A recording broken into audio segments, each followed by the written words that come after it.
Right. Yeah, so just doing a quick vid. It's so far been a good day, good start to the day. My daughter, who hates school and is always a huge arm wrestle and a battle to get her up and get her dressed and ready for school. She's got an outing at the aquarium here in Cape Town with her school. So she was reminding me from yesterday that she needs to get up early and get going, and and she woke us up this morning all excited, and I went with her yesterday to get shoes. So it was, we've been to the aquarium with her before, and I think she's been with the school to the aquarium, but it's just interesting that she has got somebody staring at me over there. I don't think he's blind because he's got a blind stick. Maybe he's, anyway, I won't. He got super strong hearing. Well, maybe he's literally just looking around. I don't know. But anyway, I'm getting used to this talking to the camera, talking to myself thing. Practicing it.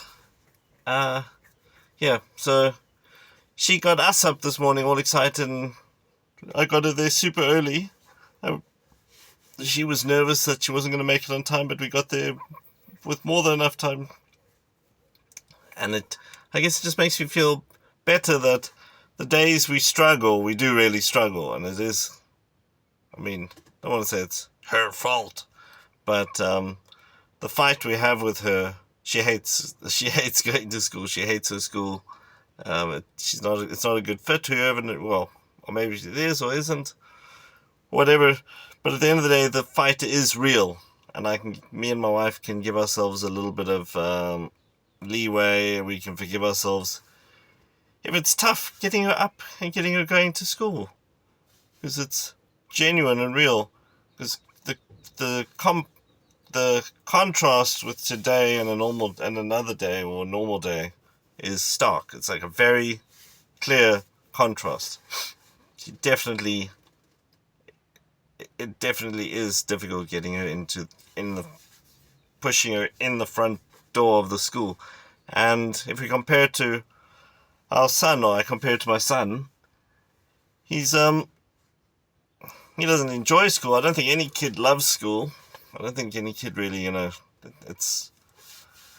just know it's part of life, and it's one of those necessary evils that you have to take your kid and, it's good exposure to all kinds of environments and people, so it's not a bad thing at all. But he's never been a problem to get up and get going. Yeah, different personalities. And meanwhile, she seems to make friends very quick and easily. Although it's at her age, they seem to be very superficial connections with other kids. But in theory, she should be the one that loves going to school to see her friends, whereas he's a bit more introverted and shy like me. He's a bit reserved, so it's going to take my son some time to get to the point where, and I think he'll have stronger, closer bonds with the friends that he makes. And this is his last week or two in junior school. My son's writing his last ever exam today. His last ever exam at at primary school level. And then, or his assessment. I think they call it assessment. His last ever assessment exam. And then, he goes on to high school. And I finalized his, yesterday I finalized the registration process. I had to put bank details in. And I had a look at what I still owe the current school, which is not much. I think it's 8,000 Rand I owe them, which is quite manageable. Supposed to have paid it off by the end of last month, but seriously, do they think parents are millionaires? That they just have all this money that they can fork out? So I will pay them, but they're going to just have to wait a little bit. There's a lot of other things to pay. But what I've found so today is it's Tuesday the 25th of November 2025, and YouTube keeps sending me helpful and interesting videos about YouTube and content creators that, well, they've been doing it for 15, 20 years, most of them, I think. They come from a film and creative backgrounds. Film and sound and whatever. There's just film backgrounds. And maybe some of them are producers, some of them are authors. People that have experience in content creation and writing. Well, I'm not completely useless because I do have an English degree. I did pass, and I have created a lot of reports and maintenance. But writing has been a big part of at least running my own business. Writing good emails, and being able to put my thoughts together in a concise manner has been part of the. It's funny, this camera doesn't know what it wants to do. It keeps changing the lighting. But anyway, that's not the end of the world. But something that was very interesting that came up. I don't know.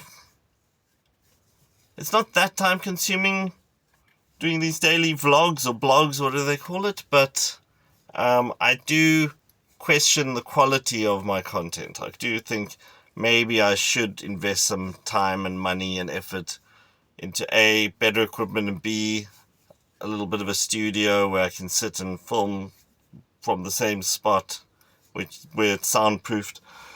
And maybe I should take more time to actually get good at editing, etc, etc, etc. But then an interesting video I watched yesterday was somebody was saying this is the first time in human history where we've got so many opportunities to record and create blogs or vlogs and record ourselves for future generations. So if I, Dave, am recording this for my future descendants, so they can get an idea. So it's capturing, like taking this moment in time and recording it and putting it out there. And whether or not I ever get monetized or anyone ever watches it or finds me interesting, that's irrelevant. I'm these little blog entries recording what's going on for me at the time. Who knows, future generations might find it interesting. And my descendants might wonder, I wonder who great-grandfather Dave was. And know a little bit about him. So, I could be recording something, uploading it, and speaking to a family member 150 years from now. I might have been dead for 50, 60 years, and somebody's watching this. And I wish I had video of my dad. I've got a bit of video of my mom. I've got video of her when she had dementia, and she was really elderly and old and grumpy, which doesn't really capture her full personality. But there are still moments, even with her dementia, where you can see the person she was or is. Well, I suppose now it was because she passed away. So what I'm going to do is just record anything and everything and upload it. And in many ways, I'm the last surviving family member who remembers certain stories, and I only know like fragments and snippets. So if I have a memory from my childhood, I'm going to upload it, and I'll just do a little diary entry, a little vlog, and save it. And I've got my dad's stories that he wrote badly because he was Swedish, so he had poor English, but the charm of the family stories in Sweden still comes across in the story, even if it's a bit difficult to make sense of some of the words and some of the meanings, because he was doing his best with a limited vocabulary. Yeah, so that's me. And other things, I'm finding it. When I started my plumbing company, when I decided to start a plumbing company 20 years ago, I was very enthusiastic and motivated and fired up. And then doing my apprenticeship, I was also very, very focused, fired up, motivated, and putting everything together. And it was planning. And the slow incremental building up and improving and growth towards the goal of leaving the Weinberg Plumbing where I was working at the time. I went there, applied for the job purely to get experience so I could start my own business. So it wasn't that I was unhappy. I was very happy where I was working, but the goal was get experience and start a company. I don't know why. My mom was an entrepreneur, and I just wanted to be an entrepreneur and self-employed, and I wanted to build something. And I'd worked for enough people to know that I didn't want to work for somebody my whole life. I wanted to employ people, and I knew that would be challenging, but I just did it one step at a time and made it happen. And I sat and I emailed off my 10,610th invoice from Sage, an accounting program. So I've invoiced out and sent off at least 10,600 invoices to clients, genuine invoices for actual work done. And some of those jobs are like big drainage jobs that take 3 weeks. Or we've got 5 bathroom renovations we're finishing off now, which might take 2 months. Or an invoice could be for a burst geyser, which is 8 hours, a whole day. So it's not that the 10,600 are 10,600 single hours. That were 1 hour, 1 hour, 1 hour. Some of those are big projects that carried on for months and months and months, 4 or 5 months. So it's I'm quite proud of it, and I think it's a fantastic achievement. It's whatever happens now. I had a genuine, viable, profitable, self-sustaining plumbing company. So I've achieved that goal. It's been a success. And I remember when I first started out running a business, I was a flippin' lunatic. I had so much enthusiasm and energy, and I was running around like a lunatic, and playing loud music and laughing and telling everyone about what I was up to. And I guess a lot of that energy rubbed off on clients who loved me. It was more me selling myself in the beginning. I didn't have a company, I didn't have a brand, I didn't have a reputation, anything like that, and there was no marketing. It was just me, word of mouth, being happy, excited, and good at what I do. I'd taken the time to get really good at plumbing and having good ethics and good people skills. The first 2 years had minimal help, almost no help. I was making lots of mistakes, working 12, 13-hour days, working every day, even weekends. I worked Saturdays, Sundays. Never ever said no to a client. Any job that came in, I always said yes. I took on any and every job that came my way. And a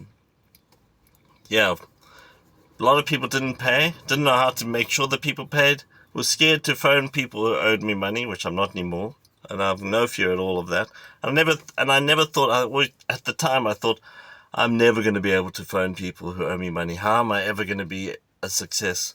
So then I hired women secretaries, mainly because of my fear of people and dealing with people. And that came down to people pleasing. Desperate to make a good impression. I'm just going to turn that light off. I had a light on here. Didn't seem to work. Desperate not to disappoint anyone or upset anyone, or I wanted everyone to like me all the time. And terribly scared that if I lost one job, one client, or I got one bad response, the company would, I would go bankrupt. Constantly worried about going bankrupt. Still an obsession going bankrupt. But I find it's motivating for me to worry about going bankrupt.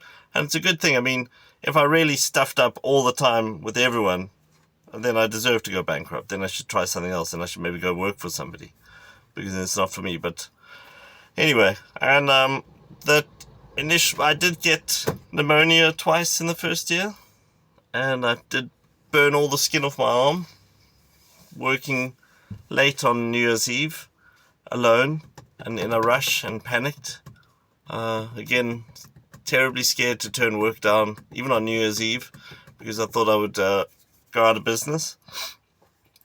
Always had my phone on, so I would take calls at 2 o'clock in the morning, go rushing out and helping people. I don't do that anymore. I clock out at 5 o'clock now, and that seems to work.